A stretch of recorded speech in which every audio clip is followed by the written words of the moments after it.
welcome to my 10-week update. We're actually coming into the 11th week right now, so the reason why this update is a little bit late is because we kind of had something pretty scary happen this week, so try not to get too nervous. But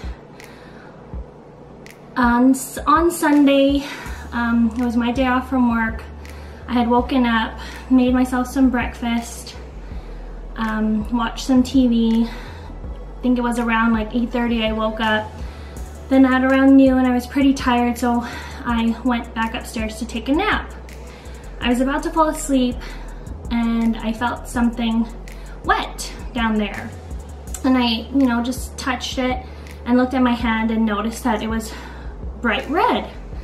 So of course I freaked out. I went to the bathroom and a lot of blood came out, like a lot. And I don't know if I've ever shared this with you guys because I don't think it had ever come up, but I have an unknown bleeding disorder. I've had it ever since I was really young. It only really affects me when I have that time of the month, or sometimes if I have a nosebleed, sometimes it can be longer than expected. But basically they don't know what it is. I've seen multiple gynecologists and multiple hematologists, which are the blood specialists, but they don't know exactly what the bleeding disorder is. So I've had a lot of issues in the past with heavy bleeding for my periods. I've had 3 blood transfusions from this disorder, probably over the past 10 years, but it's never been an issue dealing with fertility, as I have been on birth control and haven't had any really heavy bleeding. So when I went to the bathroom, all this blood had come out and it was bright red, and it really freaked me out, and I thought I was having a miscarriage. Of course I was home by myself. Colin was at work and I didn't know what to do. I got dressed really quickly. I put, an overnight pad on, put some jeans on, got dressed, called my mom just because I just needed that comfort and just didn't know what to do. But of course I was freaking out and she was freaking out, and she told me to call the ambulance, but I just wanted to drive myself to the hospital.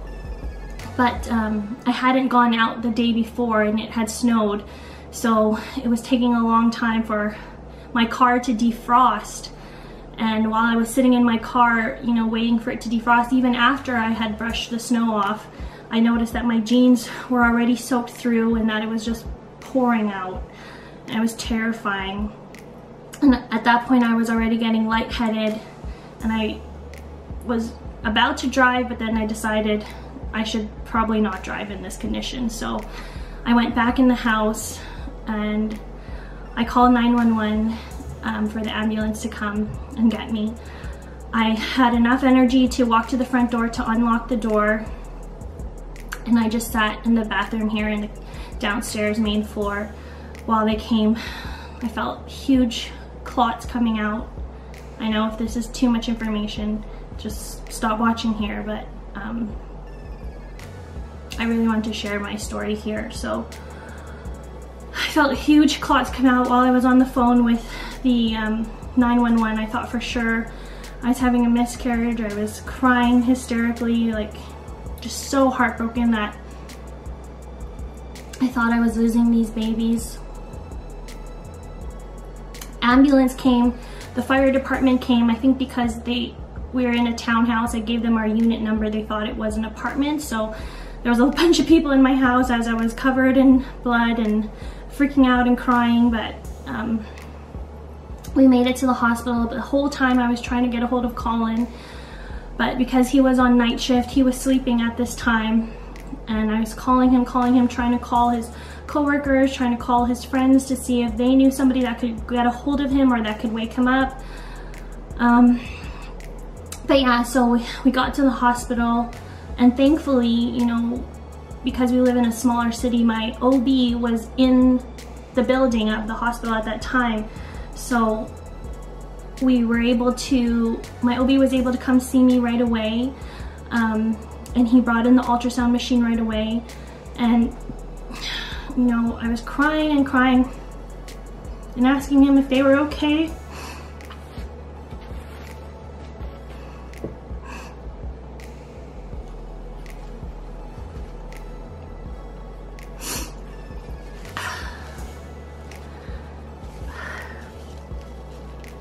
I didn't think I was gonna cry.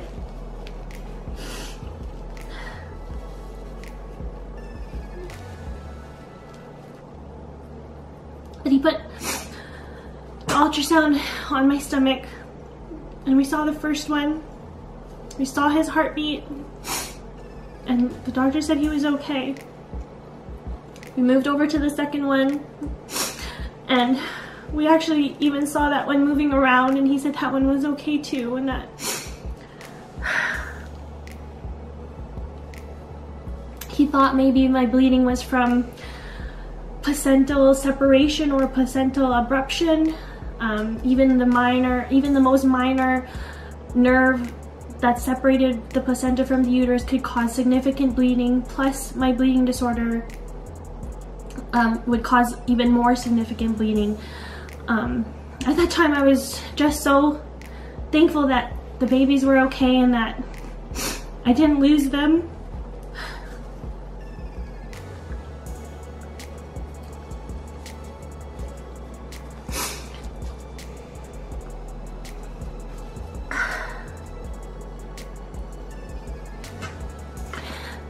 And I think he knew that if he told me too much information, I wouldn't be able to process it because I was just so emotional at that time. So even at the hospital, I still had a little bit of bleeding.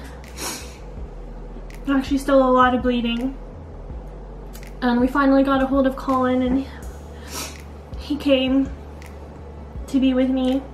And some of my coworkers and friends were with me while they waited for Colin. And they just kept me in the hospital for a couple hours to make sure the bleeding stopped. They didn't give me anything to stop the bleeding. And they just wanted to monitor my hemoglobin to make sure that I hadn't lost too much blood and that if I did, I would need a transfusion. But the first blood check that they did, my levels were really good, and but they said because I was still bleeding, they wanted to keep me for another couple hours and check me again. So I think I got into the hospital at 12 o'clock. Colin came around 3, and then they checked me again for my second blood test at 10 p.m. And once that came back at around 11:30, we were able to go home. They gave me a week off from work to just rest and just regain my strength, and my OB told me to make an appointment to come see him this week. So we wanted to wait to see him before I posted this update because we just wanted to know like what exactly happened and how the babies are doing and if there's anything I can do or anything we can do to make sure this doesn't happen again. So we went to the doctor yesterday. When we just went to his office, we weren't expecting to do an ultrasound, but thankfully he had a little handheld ultrasound, and this was Colin's first time seeing the babies on ultrasound. So their heartbeats were really good. They were both around 170. The first one, you know, Colin saw the outline of the baby, his hands and legs, and the baby gave a little jump. He like kicked off and he jumped up, and that was so cool to see, and that's so cool to see that they're doing okay. The second one didn't move around, but her heartbeat was really good, and we were so happy that they were okay. When I asked, like, you know, if it was certain that I had a placental abruption, he said he didn't see anything, but there's not a lot of reasons like why that could have happened. He did explain some, but he thinks most likely that's what happened. In my case, as far as, you know, preventing it or making sure it doesn't happen again, there's not much we can do.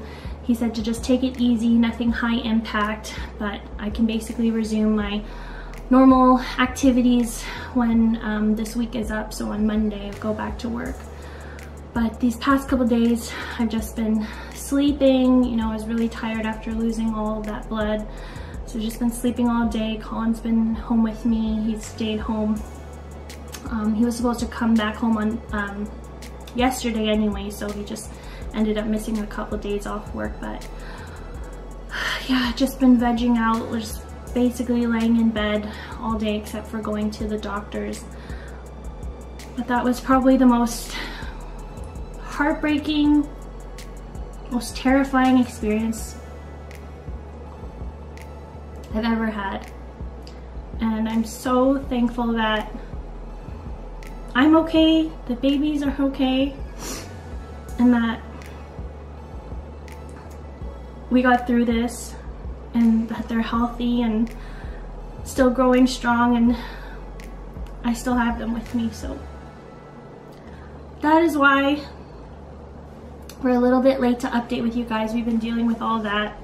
Sorry that I got so emotional. I didn't think I was gonna be emotional because everything is okay now, but I think just reliving it just brought back that fear and that emotion that I had during that really stressful time. But other than that incident, the 10th week, same thing, still having the gagging thing. My first appointment, my doctor prescribed me Diclectin, which is like an anti-nausea. He said that would help too with the gagging. It's really safe for the baby, he said, and it's totally harmless. I hadn't taken it right away. I just wanted to just try, like, you know, the natural ways, and, you know, avoided taking it. But, you know, going to work and talking to other people made it really hard, and, you know, just trying not to gag. So I did take it last week. So you're supposed to take 2 tablets at night and then 1 in the morning, and then you're supposed to feel better in the morning, but take 1 in the morning and then 1 at noon if you're still nauseous. So I took it, I think a day before my day offs, just so I knew if I had any side effects, it wouldn't affect me at work. So I was really tired. Actually, a couple women that have taken this told me that it makes you super drowsy, and the first time I took it, I was really drowsy. I think I just like slept all day. Thankfully I had the day off. But it was kind of weird, like, to wake up and not have that gagging feeling. Like, it kind of freaked me out at first, but then I remembered, oh, it's because I took the Diclectin last night. But yeah, I don't take it every day. When I got back from the hospital, I took it because I wasn't able to keep any food down. I was throwing up a lot, I think from like the IV and all this stuff. They were giving me Gravol too at the hospital, but it wasn't working. Like, I was just like throwing up everything I tried to eat, which, you know, I was trying to regain my strength. So definitely wanted to keep some food down, so I took the Diclectin, but I haven't really felt the need to take it since. As well as I bought the Preggy Pops that you guys have recommended, and they are really good. Like, they're really yummy. There's a lemon, a green apple, and raspberry flavor, but to be honest, like, they're basically the same effect as hard candy, like regular hard candy. I guess the nice thing about this is that these are organic and they're natural, but for $9, like, you get like how many? 12? I think like a pack at the dollar store of hard candy. It did the same thing for me, but they're good, they're yummy. Definitely when I have one in my mouth, I don't feel like gagging, but same goes for hard candy. So yeah, so, you know, sorry to scare you guys, and hopefully that wasn't too much information, but we're really thankful that everything is okay, and I just really wanted to share with you guys. As we said, we wanted to share this whole pregnancy with you. I know some people, like, you know, my friends and family asked me the day before the incident happened, did anything happen to me, or that morning did anything happen to me? And nothing. Like, I didn't fall, I didn't have any, you know, anything like hit my stomach, or I didn't like slip, or didn't lift anything heavy. Like, actually the day before, I didn't even leave the house. I stayed in my pajamas all day and watched TV and ate and slept and just vegged out. same thing that morning. I did the exact same thing. I was just having a snow-in day, so nothing happened to cause this, and you know, we just hope that it doesn't happen again and that we just have a safe pregnancy from here on out. But yeah, that was our scary week 10. Week 11, we're already 11 weeks and 1 day today, but we'll update you guys soon. We're getting ready for the holidays here this weekend at Colin's home, so we'll share some of that with you guys. But thanks again so much for watching, for all your support. Sorry that this was a late update, but I hope you guys can understand why, so thanks so much. No.